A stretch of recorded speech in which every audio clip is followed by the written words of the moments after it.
Season 40, War number 9, and we're up against PBT. This time my team will be Tigra, Kitty, Pryde and Valkyrie. I will be taking 11 fights this war, taking Path 5 in Section 1, that Chavez and Nick Fury, Path 7 in Section 2, as well as Rintrah on the shared fight, all the right side mini-bosses, as well as that Apocalypse boss with Tigra. Got a couple old fights and a couple new ones that I haven't taken before. Up first we have a Hulkling on the Ebb and Flow knockdown and right back at it nodes, and I'm taking this fight with Valkyrie. The game plan here is to only hit into his block and completely ignore the Ebb and Flow node. Since I'm not really hitting him directly, he's not gonna be able to trigger his buffs, so his power gain is not gonna be crazy either. The protection is a bit annoying because it makes the fight a lot longer than it should be, but keeping it on for the whole fight, it's not really an issue.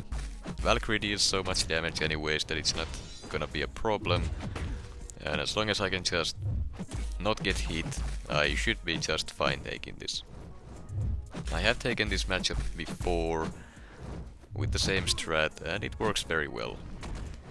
Now Hulkling here at the start just doesn't really want to block, and I do punish his special once directly instead of just backing off and waiting for him to hold block, just to make things go a little bit faster and to avoid the risk of getting cornered. And there I used the light whiff trick into the air to invert my combo, to start building up the bulwark buffs as well, to make sure my special 2 gets the most damage out of it that I can. Having the protection up means that any extra damage I can get anywhere is very helpful, though it's not needed, and if you do take this fight, you don't have to do anything special. You can just hit the block, and if you want to invert your combo, you can just do it by hitting him directly, but the light whiff trick is cool and I like doing it, so that's what I went for. The special 2 took him down pretty far, just a few more hits into the block and the fight is gonna be over, and I'm gonna be finishing this one with full yellow bar. The fight takes almost 2 minutes, which is pretty long, so it does hurt our fight time quite a bit, but it is a very safe and a pretty easy fight as well. I didn't use Tigra because the node has Force of Will, and that means Neutralize doesn't work, meaning I can't prevent the buffs and I can't pause my senses, making it a horrible matchup. Next up we have an Attuma on Ebb and Flow knockdown and heavy hitter nodes, and I'm taking this fight with Valkyrie as well. And once again the game plan is to only hit into his block for the whole fight and to just ignore the protection node. Now this fight is also a pretty long one for 2 reasons. The main one is the protection, but the other reason is that Attuma also has bleed resistance, meaning the instant bleeds that Valkyrie triggers through the block when she has 3 or more pierce effects will deal a lot less damage than usual.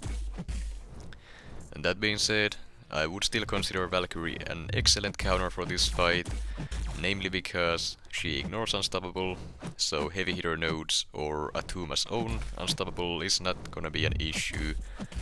And the other reason, well, Attuma doesn't trigger his thorns on blocked hits, so you're not gonna be taking any cheap damage throughout the fight. Now, all that being said, the rest of the fight is just me baiting the special once whenever he gets to that, and then just hitting into his block, dropping special 2s, and that is the whole fight. Nothing really special here to mention other than that. The hydration stacks that Attuma gets will not be an issue. They are gonna drop off faster than he can get them, mainly because he can't be spamming specials due to the amount of power he gains from just blocking hits. If I was hitting him directly, they could get out of hand, and then you'd have to deal with all the Unstoppable and other stuff that he does, though Valkyrie would still just ignore that.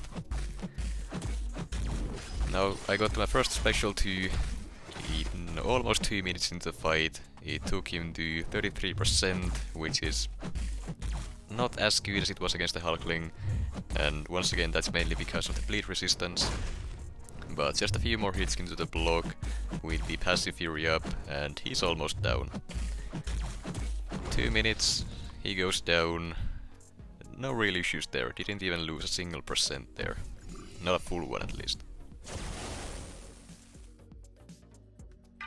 And then we have an America Chavez on the ebb and flow knockdown and right back at it nodes, and I'm taking this fight with Kitty Pryde.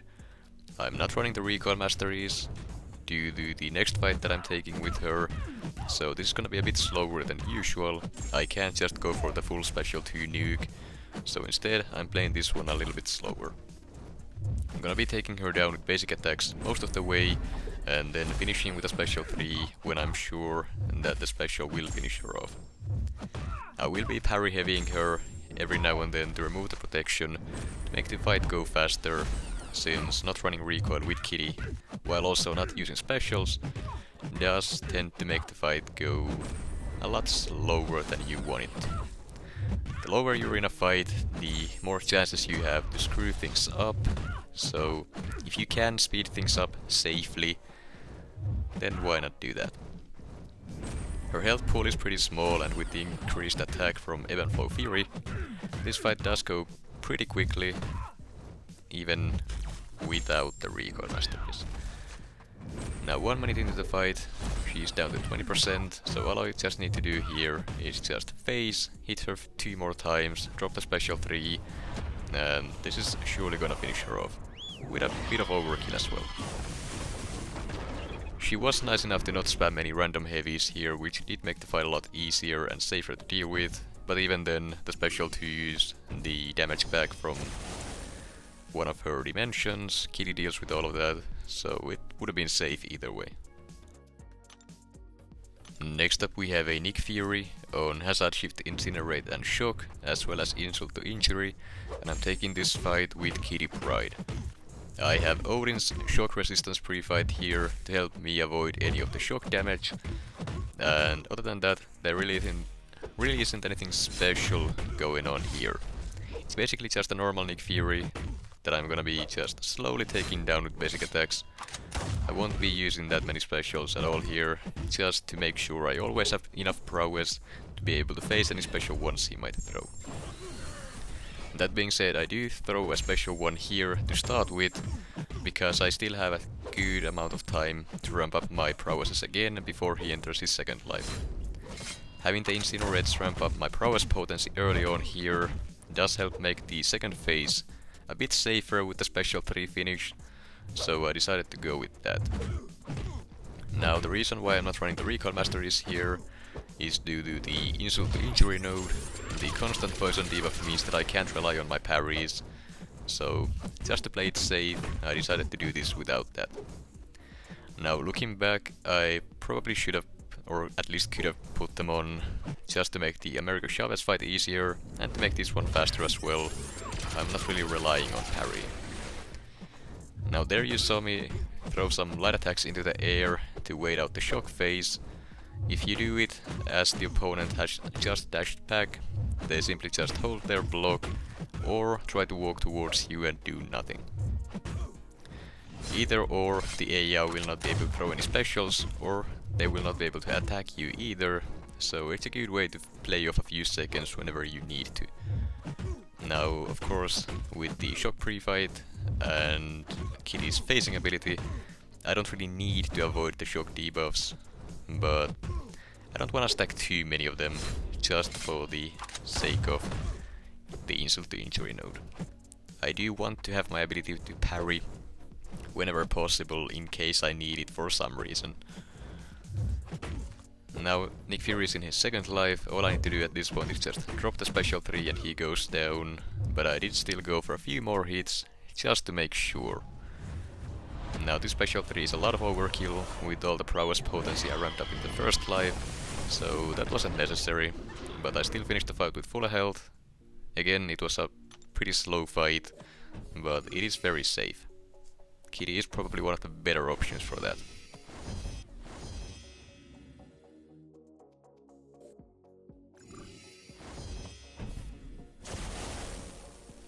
Next up we have a Mantis on the second wind unblockable and power creep nodes, and I'm taking this fight with Pryde.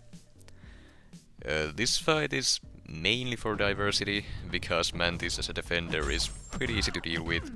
On some nodes she can be annoying if she keeps spamming her special 1, but Pryde completely shuts her down anyways, and as long as you play around the sleep or encroaching sleep, you will be fine no matter who you use. Now of course I will be trying to bait her special 2s just to avoid the encroaching sleep completely, and the special 2 is also very easy to avoid. You just get away from her and wait for the 2 hits to be over. There really isn't anything special to mention here, that's all there is to this one, so I'm just gonna be taking her down with basic attacks at least most of the way, and that's about it. Well, I should probably mention that the passive effect I have on me from Mantis lowers debuff ability accuracy, meaning that my parries can fail, as well as any other debuffs I might inflict. Pryde doesn't have other debuffs except incinerates if you throw special 3 or special 1 while you're not phasing, and you usually don't do that, so that doesn't really come into play. But that is the one thing that you need to keep an eye on whenever you fight Mantis.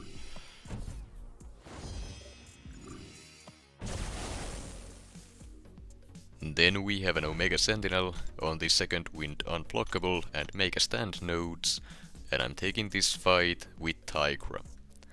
The game plan is to nuke this fight down with a single special 2, and that's about it. I will be baiting and punishing some of her heavy attacks with my own heavy to remove the protection from make a stand node, as well as to get more power faster, and to stack up some rupture debuffs to make the special 2 hit harder. So I start the fight with a parry to get a neutralize up to prevent any armor up buffs from her hitting into my block when I'm baiting heavy attacks, and then I'm just baiting a special 1, punishing it with a heavy. That gets me to my special 2, protection is down, so I go for it, and the fight is over with a bunch of overkill. The fight was done in around 20 seconds or so. Very quick, very easy, and as long as you just make sure you have neutralize up all the time to prevent the armor up buffs, there really isn't anything special about an Omega Sentinel. And then we have a Rintrah on the Reach Get Richer and Aspect of Evolution nodes, and I'm taking this fight with the Valkyrie. The game plan is to only hit into his block and let the Reach Get Richer power gain help me get to special 2s and to just nuke this guy down with a couple special 2s into the block. That is basically all I need to do here. Once I get to my first pierce, I do invert my combo with the light whiffs to get to that bulwark buff early on as well, just to make sure I always win the buff race with Reach Get Richer.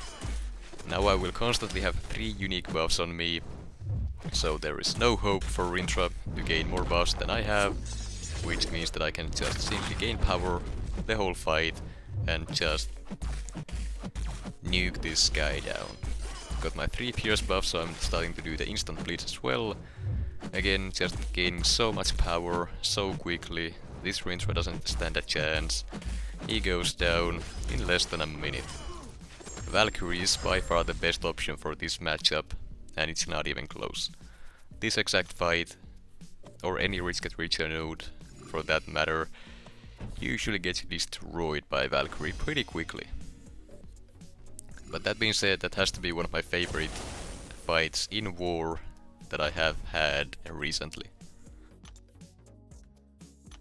Then we have an infamous Iron Man on the Safeguard miniboss node, and I'm taking this fight with Tigra. I had a teammate place Odin's Protection pre-fight here for me to make some of my next fights safer for Tigra. Now the game plan here is to bait and punish some of his heavy attacks with my heavy, and then just nuke him down with a few special 2s.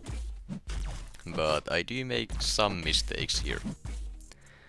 First off, he got to use a special 1 here, which is the one thing that I didn't want him to do.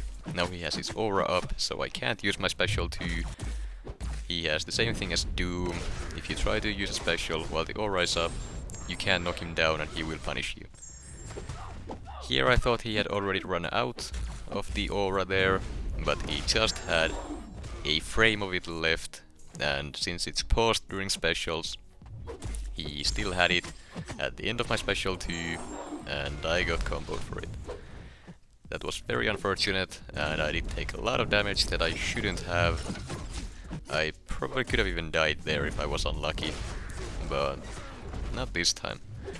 The Odin's protection definitely made this fight a lot safer even with that mistake there, and I'm very happy that I got it on this fight. Now he didn't get to use another special 1, so this special 2 is more than enough to take him down without any real issues towards the end there.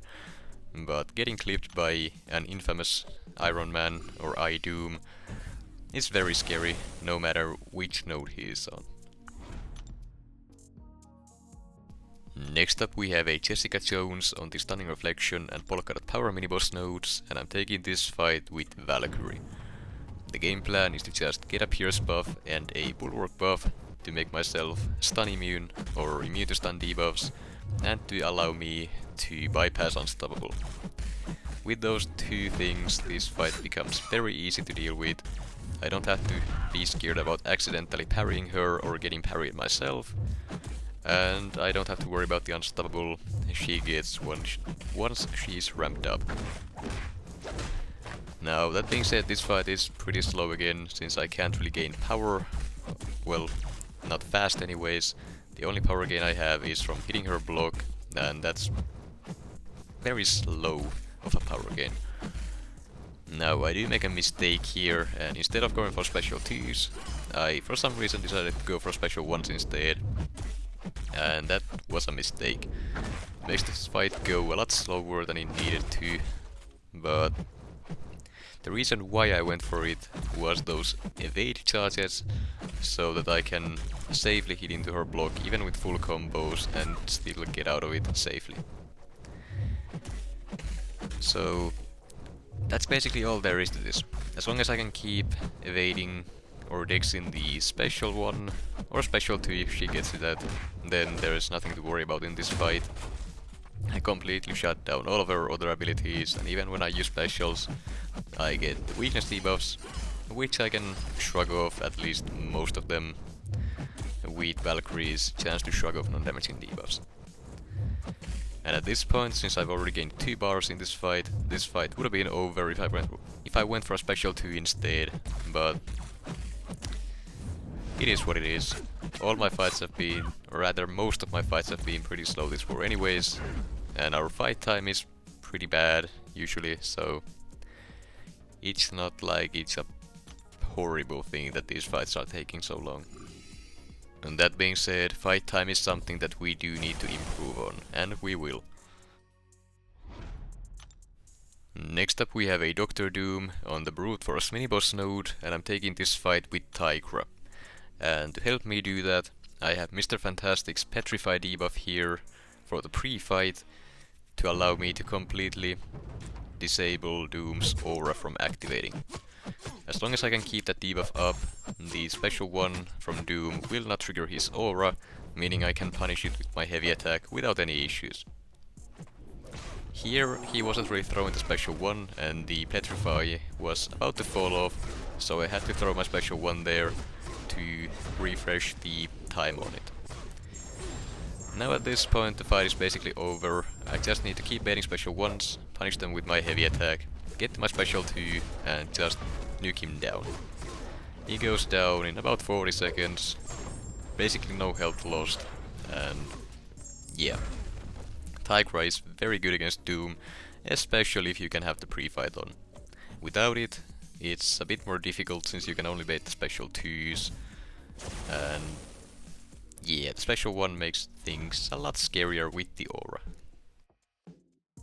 And then we have the final fight of this war, an Apocalypse boss that I will be taking with Tigra, and I was a little bit nervous about this.